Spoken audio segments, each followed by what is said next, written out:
Hello bachcho, let's read this question. The question said that find the equivalent resistance between A and D for the network extended up to the infinite. Shown in the figure. For R1 is equal to 1 ohm and R2 is equal to 4 ohm. तो इसके लिए जो हमको A से D के बीच में हमको equivalent resistance find करना है. तो सबसे पहले हमारा जो की कॉन्सेप्ट है की कॉन्सेप्ट वो है कॉम्बिनेशन ऑफ रेजिस्टेंस. तो कॉम्बिनेशन ऑफ रेजिस्टेंस कितने टाइप के होते हैं? फर्स्ट होता है हमारा सीरीज एंड सेकंड होता है हमारा पैरेलल. तो सीरीज कॉम्बिनेशन में क्या होता है, यदि हमारे पास सीरीज कॉम्बिनेशन में दो रेजिस्टेंस है, यदि R1 एंड R2, जो सीरीज कॉम्बिनेशन होगा R इक्विवेलेंट हमारा आएगा, वो आ जाएगा R1 plus R2. And parallel combination की बात करें, यदि हमारे पास दो रेजिस्टेंस है R1 एंड R2, जो पैरेलल कॉम्बिनेशन होगा इसका, जो R इक्विवेलेंट आएगा, वो आ जाएगा हमारे पास 1/R1 प्लस 1/R2. तो अब हम देखते हैं कि हमारे जो क्वेश्चन में है, जो हमको सर्किट गिवन है, उसमें क्या निकालना है. R1 is equal to 1 ohm given है and R2 is equal to 4 ohm given है. R1 is equal to 1 ohm and R2 is equal to 4 ohm given है. तो हम देखते हैं कि A से D के बीच में इक्विवेलेंट रेजिस्टेंस फाइंड करना है. तो सबसे पहले हम क्या करते हैं कि जो ये हमारा A से D तक में जितने भी रेजिस्टेंस है, सबको हम इक्विवेलेंट R फाइंड मान लेते हैं. ये R के इक्वल है. R1 भी हमने भी R फाइंड किया, इसको हमने R मान लिया, इसको भी हमने R मान लिया इसको भी हमने R मान लिया और इसको भी हमने R मान लिया. अब हम क्या करते हैं कि फर्स्ट सेक्शन में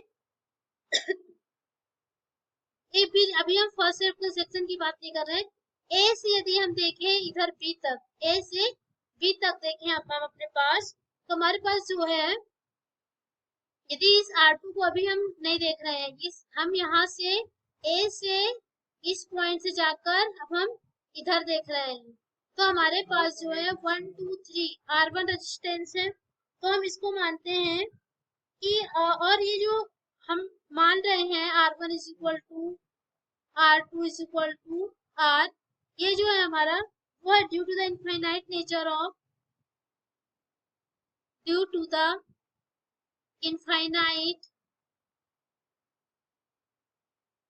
of infinite nature of the network. अब हम क्या करते हैं कि R1 हमारे जो रेजिस्टेंस है किस में है, सीरीज में है. तो जो R1 आ जाएगा हमारे पास, R1 के इक्विवेलेंट आ जाएंगे, वो आ जाएगा हमारे पास R1 इक्विवेलेंट आ जाएगा. 3 रेजिस्टेंस है तो 3 R1 आ जाएगा हमारे पास.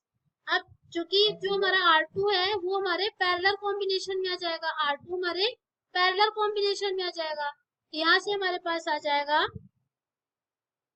यहाँ से हमारा आएगा कि जो हमारा सेक्शन फर्स्ट है उसका R इक्विवेलेंट आ जाएगा हमारे पास R1 प्लस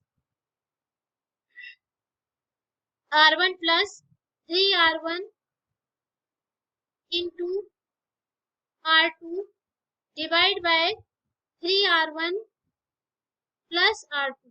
अभी हमने क्यों लिख दिया R1, ये यहाँ तक तो समझ में आया कि जो R1 है एंड R2 हमारे पैरेलल कॉम्बिनेशन में है, पर जो दूसरा R1 है, एक और R1 है हमारे पास, वो किस में आ गया हमारे पास, वो हमारा आ गया 1 2 3, ये हमारे सीरीज में थे, ये भी हमारा किस में आ गया, सीरीज में आ गया. तो ये R1 हमने लिया, ये हमारे पास आ गया R equivalent is equal to R1 हमने पुट कर दिया.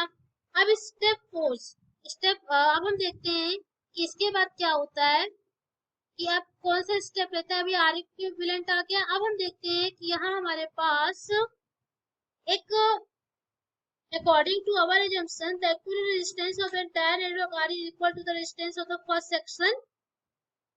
अब यहाँ पास हम क्या करते हैं कि according to our assumptions according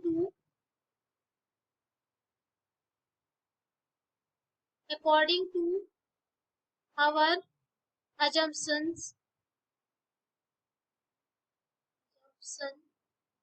according to our assumption, the equivalent resistance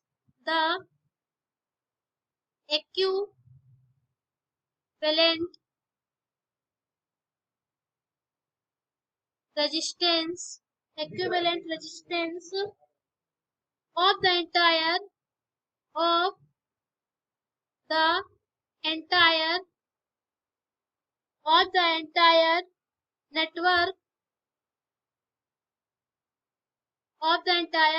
network R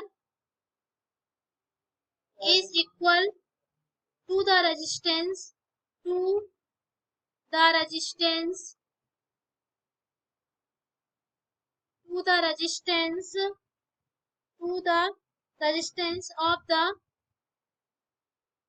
of the first section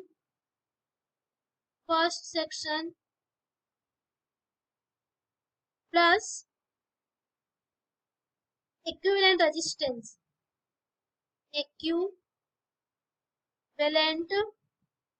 resistance remaining network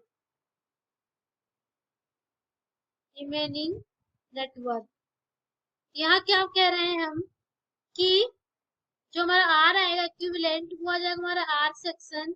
ये जो हमारा आर, ये हमारा जो सेक्शन है, इस सेक्शन में जो आर है हमारे पास आर प्लस जो आया है हमारे पास अभी आर, ये दिस वन यहाँ से आ जाएगा हमारे पास, यहाँ से आ जाएगा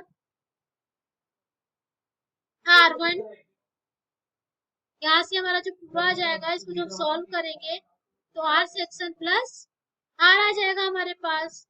तो हम क्या करेंगे, यहाँ से क्या आ जाएगा R1 प्लस जो हमारा आर इक्विवेलेंट आया है 3R1 into R2 upon 3R1 plus R2। अब वैल्यू रख देते हैं। R1 इज इक्वल टू हमारा गिवन है, R1 इज इक्वल टू हमारा गिवन है 1 ohm and R2 is equal to हमारा गिवन है 4 ओम। यहाँ हम रख देते हैं R is equal to 1 plus यहाँ हमारे पास 3 इंटू 2 डिवाइड बाय आ जाएगा 3 प्लस 2। यहाँ से आ जाएगा हमारे पास R is equal to 1 plus 6 by 5। तो R इज इक्वल टू आ जाएगा 5 प्लस 6 डिवाइड बाय 5। तो R इज इक्वल टू आ जाएगा 11 बाय 5 इज इक्वल टू आ जाएगा हमारे पास 2.2 ओम। तो जो R की वैल्यू आएगी हमारे पास मीन्स A से D के बीच जो R इक्विवेलेंट आएगा वो आ जाएगा हमारे पास 2.2 ohm. I hope you understood it well. Thank you.